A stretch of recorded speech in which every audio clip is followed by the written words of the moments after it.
नमस्कार दोस्तों। आज फिर मैं आपके लिए ज्ञान से भरी एक कहानी लेकर आई हूं। ये कहानी है गौतम बुद्ध और एक दुखी भिखारी के बीच की बुद्ध, जिससे जीवन का बहुत अच्छा ज्ञान मिलता है। कहानी अच्छी लगे तो लाइक जरूर करना।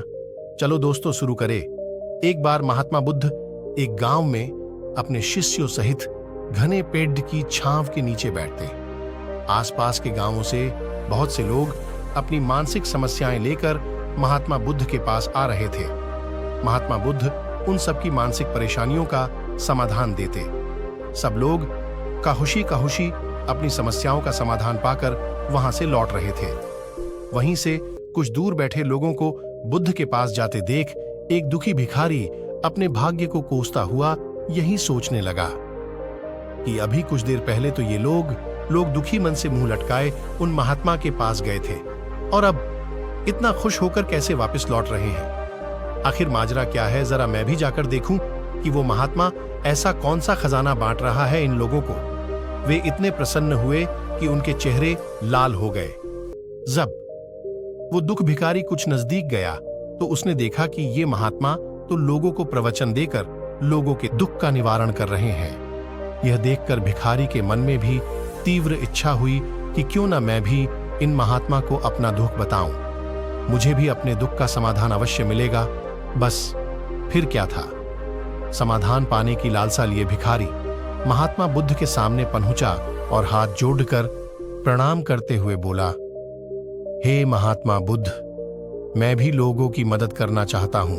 मुझे लोगों की मदद करने की बहुत इच्छा है, लेकिन मैं कैसे मदद कर सकता हूं?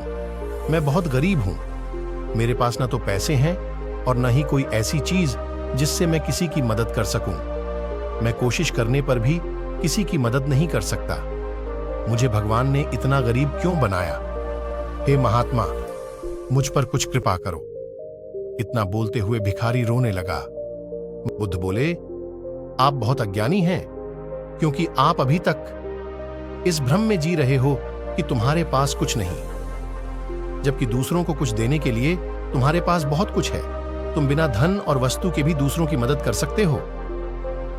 तुम्हारे पास जुबान है जिससे तुम मीठे शब्द बोलकर किसी के दुखी चेहरे पर मुस्कान ला सकते हो। इन्हीं शब्दों की ताकत से तुम किसी के भी टूटते हौसलों को फिर से मजबूत कर सकते हो। इन शब्दों की शक्ति से आप किसी के भी मन में सकारात्मक विचारधारा के बीज बो सकते हैं और उसे गलत रास्ते पर जाने से रोक सकते हैं। तुम्हारे दो हाथों से किसी भी कमजोर या लाचार व्यक्ति की सहायता कर सकते हो।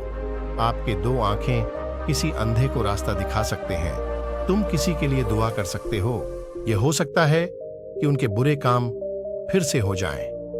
आप किसी के अच्छे स्वास्थ्य की कामना कर सकते हैं, लेकिन अज्ञानतावश तुम अब तक इस बात को समझ नहीं पाए और इस भ्रम में अब तक जीते रहे कि तुम्हारे पास मदद करने के लिए कुछ नहीं। किसी की मदद करने के लिए धन और वस्तु का होना अनिवार्य नहीं है।